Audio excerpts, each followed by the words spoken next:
This episode is brought to you by Voco Hotels by IHG, where you should prepare to be charmed. From Chicago to Myrtle Beach to Saranac Lake, each Voco in the U.S. has its own local flavor and unique detail. Our hosts welcome you with little extras, and you'll find rooms for catching up on me time and full-service bars and restaurants that are perfect for us time. Come on in and live the Voco life and book your next stay at vocohotels.com. VOCO hotels.com.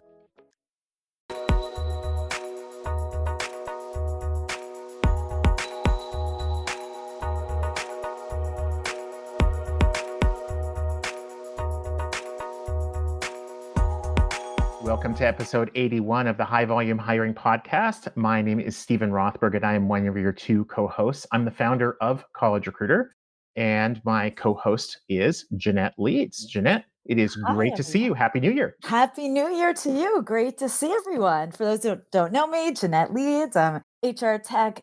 What am I? I'm an entrepreneur, an evangelist on AI, TA innovator. And on this first episode of 2025, we, of course, need to be talking about AI, but bringing it really to specifics. So happy to have James here. James Winfrey is the head of business operations at Arya by Leoforce. And I'm so thrilled to have you here for our first 2025 session. Welcome. Thank you all very, very much, and Happy New Year to you both. Hope you all had a great holiday and restful holiday season, right? What's that? Excited to be here.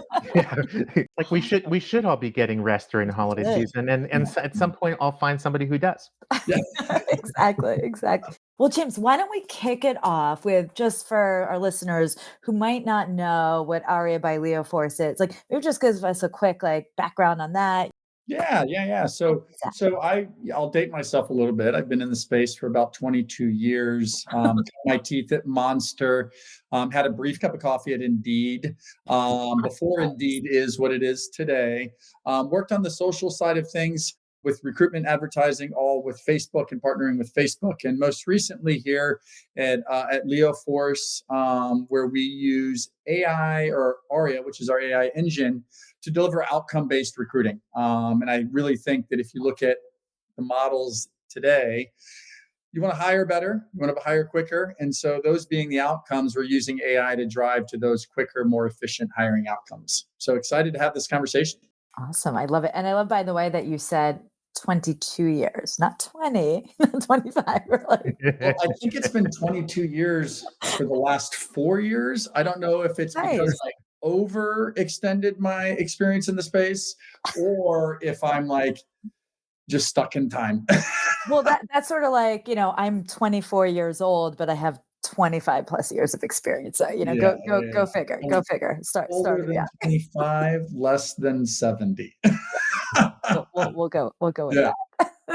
For the people who are watching on LinkedIn, YouTube, listening on Apple, Spotify, they'll know that Jeanette and I are very big believers in data-driven decision-making. And one of the reasons that I was excited to have you on as a guest was just when you were like, I could talk about outcomes. So for the people who don't know much about Arya, the engine, or Leoforce, the corporate name, what is the difference when you emphasize the outcomes piece? To me, that's saying you're trying to distinguish your product, how it works, maybe how it should be evaluated from some of the others on the marketplace. So where does the outcomes come from? Yeah. So if you think about any recruiting efforts that you do as an organization, and you look at, what's the end outcome here? I want a qualified applicant to an endpoint. I want a recruiter to just have a qualified applicant sitting within their applicant tracking system for them to engage with. Then from that outcome, you look at, what is the end outcome? Well, I want more qualified applicants at the bottom of the funnel. All right, well, then what next? Well, I want to schedule an interview with those individuals that are making it through this portion of the apply process. Well, then what is the end outcome after that? Well, I want to hire those individuals. And so we fall in sort of that bottom bucket with regards to driving more quality to the bottom of your apply funnel and utilizing the AI to do just that. And so I think that in the world that we live in today, some organizations have taught people or conditioned people to think that volume is necessary to succeed. and regardless of quality. And so we utilize AI to just drive more quality at the end of the apply funnel and only pay for that outcome. And so that's what I think is really cool, is that your end outcome that we're partnering with you all on, whoever it might be, is I want more quality applications at the end of my process. Fine. If we drive you 10 or if we drive you 100, you only pay for what we deliver. So like a true pay for performance model, which I think you'll see more organizations moving toward in the new year. That's really interesting. So maybe you could tell us a little bit more like specifics or some examples of like how the AI is really being used to improve the recruiter efficiency. So it's like, okay, bring it down the funnel, but like maybe just pin in a little bit more on that. Yeah, so if you think about what a recruiter spends most of their time doing is searching and finding. And so or identifying kind of who I need to talk to first and utilizing the AI to sort of validate the top of the quality components of these individuals that have already applied is really an amazing way to kind of cut through some of the noise. And so what you want to do is you want your recruiter spending time building relationships, moving people through the apply funnel, not identifying who I want to talk to.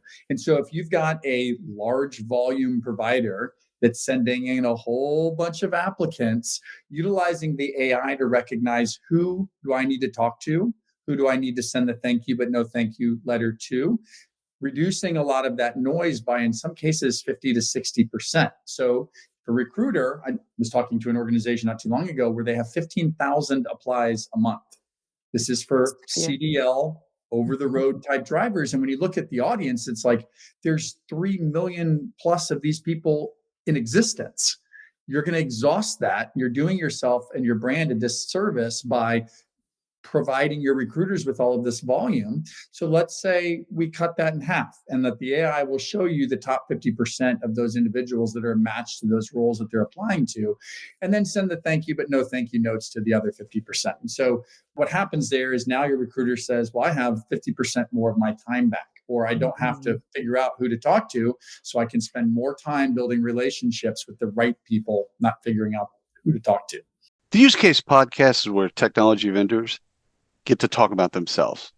And it's a wonderful place for vendors, investors, and practitioners to listen to the story of the solution, the features, the benefits, the attributes, etc. And we get to know the CEO or founder during the call, and we also get to know the tech.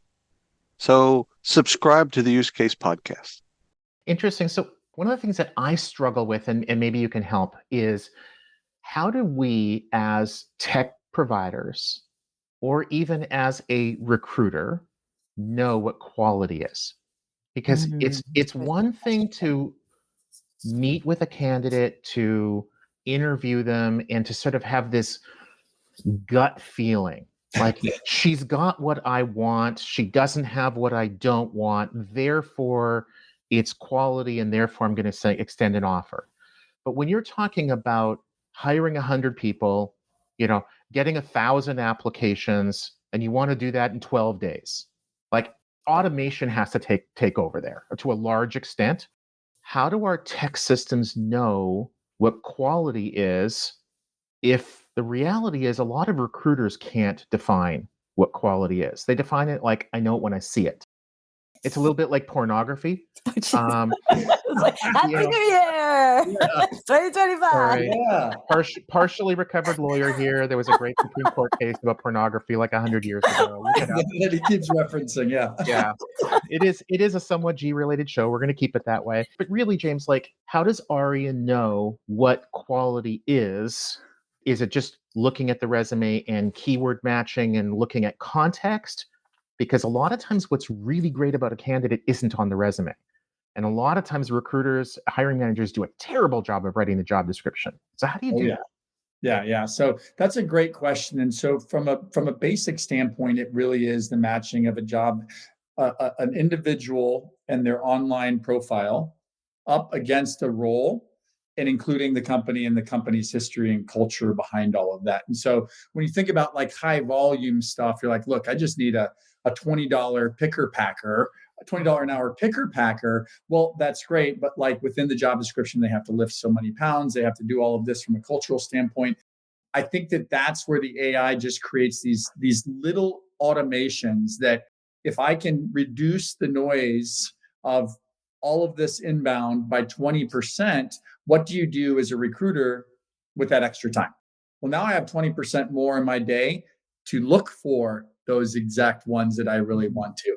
And so it's by no means sitting back and saying, like, here are the people that you need to hire. It's more along the lines of, here are the people that really aren't a match to that role. We can put them in bucket B, but you need to focus in over here on bucket A first. From an efficiency standpoint. And so I think that's where we can really make a lot of impact, especially within that high volume stuff, is that you've got these AI engines that now can apply for individuals. The AI can, like AI is monitoring itself now. It's, I'm excited about what those outcomes can be now. And looking at, you use the term automations. My mission for 2025 is like automate the automations. I'm going to make t-shirts about it. Is I really sit back and say, what more can we automate? If I get a person that's a good match to your role, they're engaged, why can't we schedule an interview with them right now? And if you think about some of these roles, they're on their phone, they're applying at night, not when a recruiter is available. Well, now a recruiter has to pick up the phone and try and get a hold of these individuals. Well, can the AI just schedule an interview and link up to my calendar and I'm not even there? Can they take it a step further? I don't know, but like really looking at how do we just automate the automations to create those recruiter efficiencies.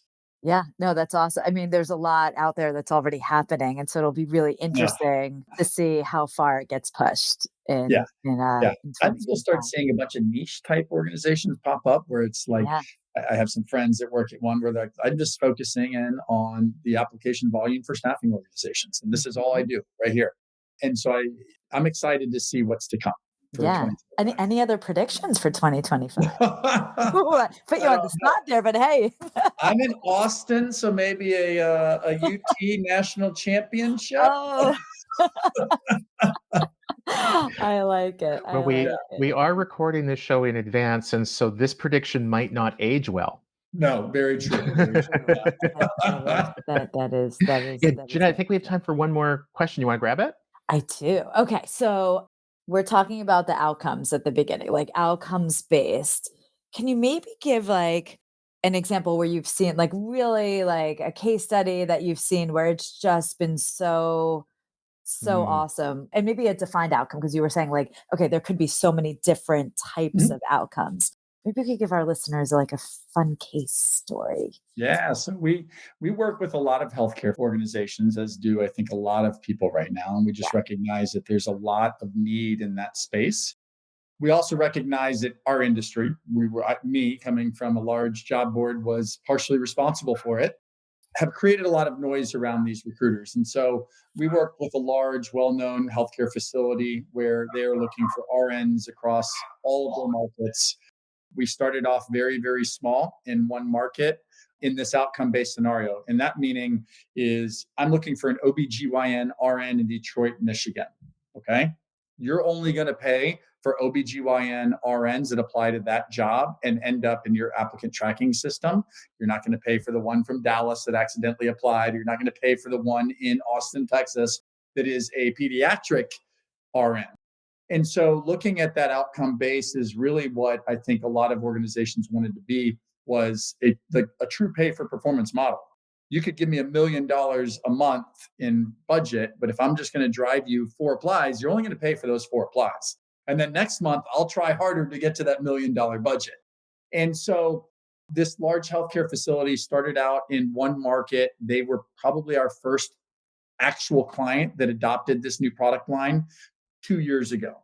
We're in 25 markets with them right now, and they're still going strong into the new year. So really, really exciting stuff. I think you'll see a lot of us yelling and screaming and telling our story from the rooftops, because it is something that we know is working, and we're really excited about more of this outcome-based recruitment solutions utilizing AI. That's awesome. I love it. I mean, from that efficiency and using your, marketing dollars, like really, really well. It's awesome. And my dog, if you Automate just the heard him, automations. says It's he's going to all, be a thing for says it's next great. year. Awesome. My dog is Yeah, literally all year barking long. like, yeah, good job. Yeah. Literally, I don't know if the microphone picked it up, but Your dog is wearing like the UT Austin, like the orange and like the he might be. Longhorns and whatever. So well, James, this is awesome. I'm a huge fan of looking at outcomes.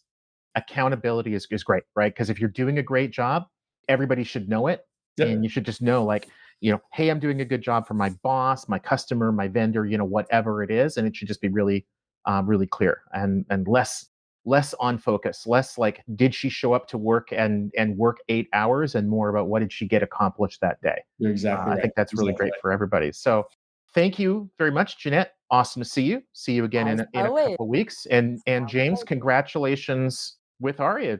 Exciting for it. Thank you all for having me. Cheers. Happy New Year, everyone. Yeah. Happy New Year. Take care. This episode is brought to you by LifeLock. It's Cybersecurity Awareness Month, and LifeLock has tips to protect your identity. Use strong passwords, set up multi-factor authentication, report phishing, and update the software on your devices. And for comprehensive identity protection, let LifeLock alert you to suspicious uses of your personal information. LifeLock also fixes identity theft, guaranteed or your money back. Stay smart, safe, and protected with a 30-day free trial at LifeLock.com/podcast. Terms apply.